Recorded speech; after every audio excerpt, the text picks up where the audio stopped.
26 মাৰ্চত ধেমাজিত বৃহৎ পৰিসৰত অনুষ্ঠিত হ'ব সাহিত্য দিৱস। সাহিত্যাৰ্থী লক্ষ্মীনাথ বেজবৰুৱাৰ স্মৃতিত সাহিত্য দিৱস হিচাপে সাহিত্য সভাই পালন কৰি আহিছে।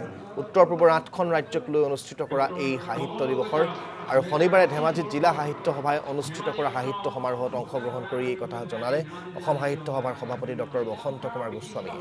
এই সাহিত্য সমাৰোহত উপস্থিত থাকে বিশিষ্ট সাহিত্যিক অনুৰাধা শৰ্মা পূজাৰীৰ লগতে বহুকেইগৰাকী গণ্যমান্য ব্যক্তি। এই সমাৰোহতে দুগৰাকী শিক্ষাবিদ ৰবি দাস আৰু ডক্টৰ কমল গগৈক ধেমাজি ৰত্ন বঁটা প্ৰদান কৰা হয়। লগতে জিলাখনলৈ আগবঢ়োৱা অনবদ্য সেৱাৰ বাবে দুগৰাকী যুৱককো প্ৰদান কৰা হয় ধেমাজি গৌৰৱ বঁটা।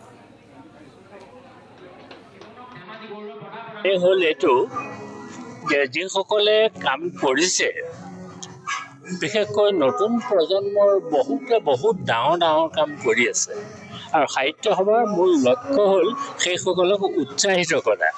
আজি যিকেইগৰাকী ব্যক্তিক ইয়াত আনুষ্ঠানিকভাৱে সম্বৰ্ধনা জনোৱা হৈছে, বঁটা প্ৰদান কৰা হৈছে, সেইসকলক বঁটা প্ৰদান কৰাটো অসম সাহিত্য সভাৰ দায়িত্ব নহয়, ই এটা কৰ্তব্য।